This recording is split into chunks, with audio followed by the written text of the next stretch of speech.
and gentlemen, officially welcome Dan Rao. Thank you. We're hard pressed for time.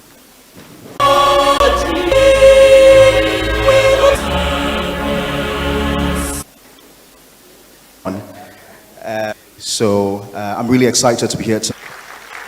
All right. All right. Men. Collective Restore the Reality, a platform think for climate change and all of you collectively redefine. Honorable Minister, we have followed your zeal for environmental sustainability since you assumed office as Minister. And we are very confident that together with the other excellent speakers for today's discussion, we will be able to shape discourse.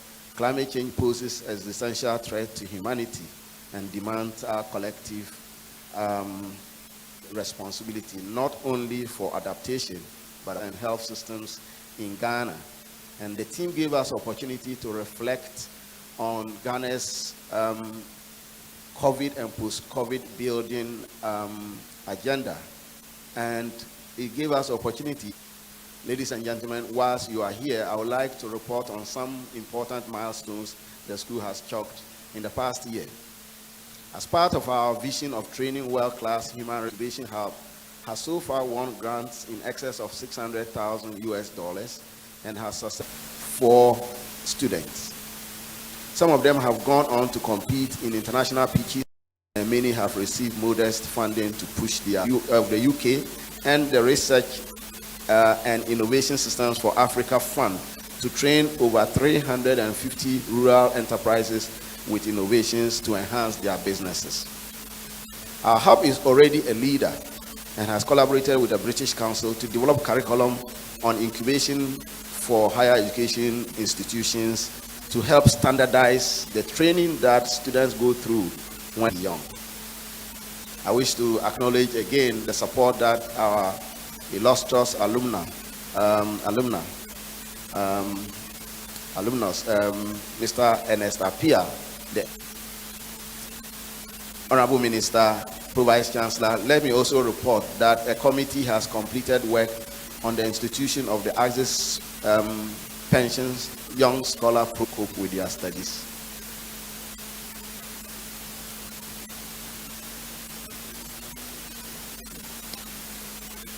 Last year, we launched our strategic plan, and I'm happy to report that we are also steadily implementing all the elements, all the strategic trust. And I'm happy again to report that a committee has been put in place, chaired by our illustrious and venerable Professor Obi, to track and monitor implementation and to help us to keep in check what it is we have to do to be the world-class business school that we have been aspiring to be. Honorable Minister, last year, His Excellency the Vice President of the Republic of Ghana, Alhaji Dr. Mahmoud Bawumia, donated a library where students can borrow laptops for their academic work and return them for the use of others. We reckon that we cannot keep begging from town and giving the computers away like we did previously, but this time we are happy to have a library where students can borrow computers and to return them after use. We hope that our students will make very good use of these computers so that we are able to keep them for generations to come. We are very grateful to His Excellency the Vice President for this kind gesture. I've gotten donations of some 13 computers, 10 of them donated by Mr. Ofori Sapon, Dr. Ofori Sapon, corporate executive in residence in that department. Last couple of weeks, every what our students. A couple of for 1,000 and use, including, as you can see, variety and beauty. May we observe 1 minute silence in honor of Mr. Harrison J.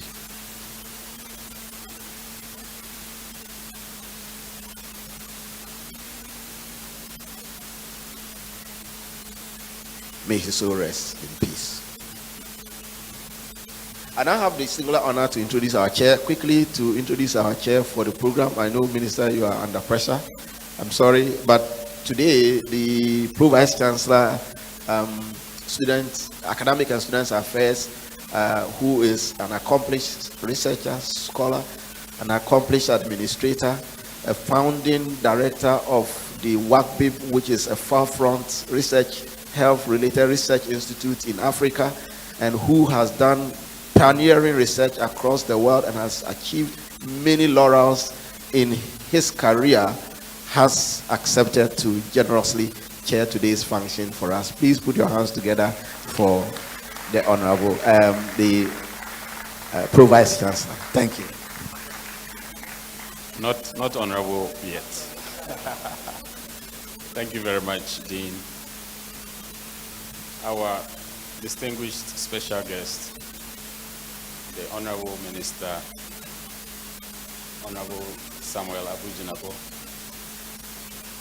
the Provost of the College of Humanities, the man that we call the Dean of the Provost. So among the provost, the most senior provost is the Dean of the Provost. Yes, and it's befitting that he's the provost. He's a really big provost.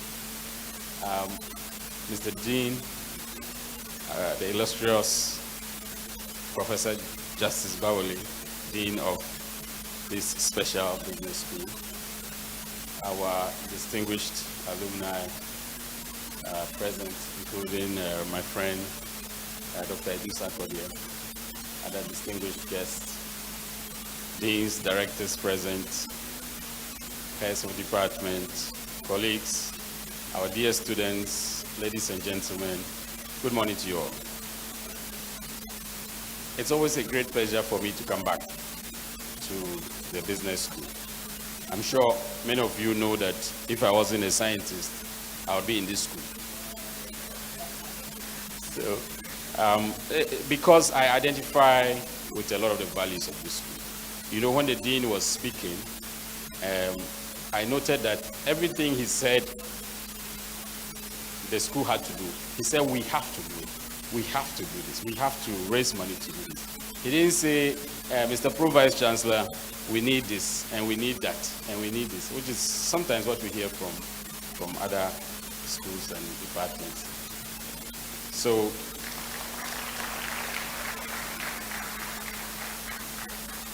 and those of you who know my record of what I did in this university, you know that that's the kind of values I have, is that you do things for yourself, okay? All of us are very well endowed with the ability to get ourselves out of our own challenges, and we don't need to wait for anybody to do that. In the business school, there's so many brains here, so many industrious young men and women, and I think that you've shown the university the example of how, and congratulations to the business school for showing the way. Of the Vice Chancellor, I wish to warmly welcome you to the greatest university in Ghana. You told me that you went to Kumasi, Legon, but good for you. You came here to wash your degree, like my friend always says here. So you came to the best law school and then validated your credentials. Today, you are the Honorable Minister. So we thank you very much for taking the time to join us today. Today we have several distinguished alumni, and I want to recognize their contributions to this school, this business school, and the university at large. So we thank very much and appreciate the alumni who are here. Thank you very much.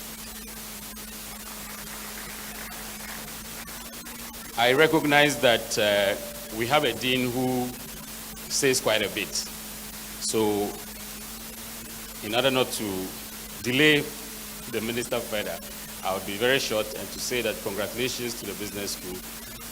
You are one of the schools that we can say, a son or a daughter in whom management is proud, You have any successful business in Ghana, the top management are dominated by UGBS alumni, and that speaks to the quality of the training that you offer here. So I congratulate you for another milestone today, and I wish you a great day. Thank you.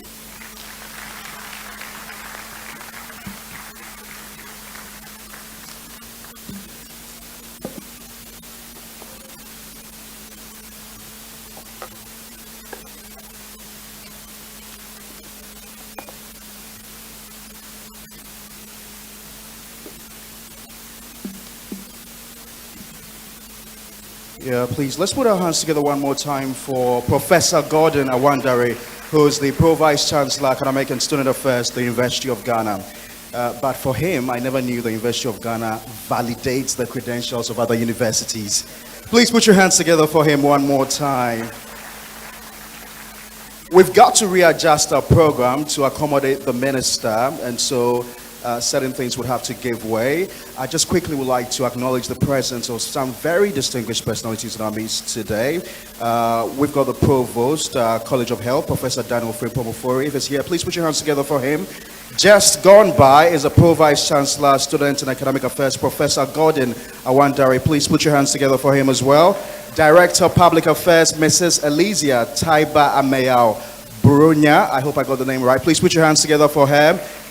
We've also got the Dean, University of Ghana Business School, Professor Justice Bawale. Put your hands together for him as well. The school administrator, Mr. Emmanuel Poku Sarkodia. Please put your hands together for him as well. We will come back later to also acknowledge some other people. Ladies and gentlemen, he's a seasoned Ghanaian politician and barrister at law. He's a member of the New Patriotic Party. He's a Minister of Lands and Natural Resources and a Member of Parliament for Damongo constituency in the Savannah region of Ghana. He holds a Bachelor of Science degree in Physics from the Kwame Nkrumah University of Science and Technology, and a Bachelor's of Law and a Master's of Law degree from the University of Ghana. Prior to being appointed Minister for Lands and Natural Resources, he served as a Deputy Chief of Staff in charge of operations at the Office of the President of Ghana. He previously worked at Kulendi at Law, a commercial and corporate law firm in Ghana, where he rose to the rank of Senior Associate. He's largely considered as a rising star in Ghana politics. Ladies and gentlemen, please join me welcome Honorable Samuel Abujinapo.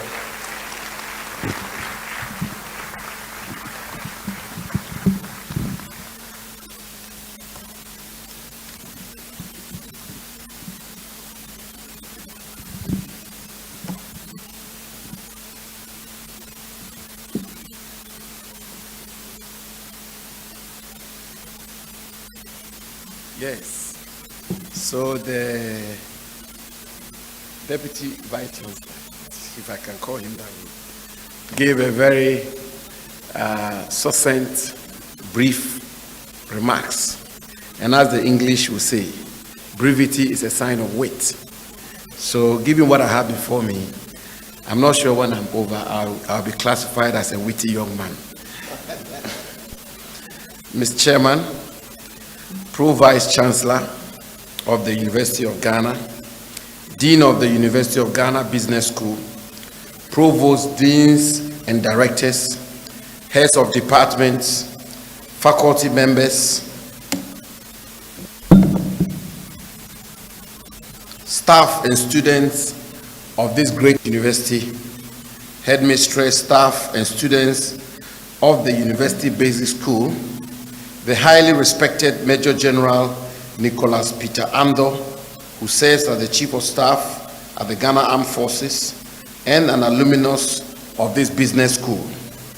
Distinguished guests, ladies and gentlemen, it is always good to be back. A BSc legal education about a decade and a half ago, which formed the basis of my professional career.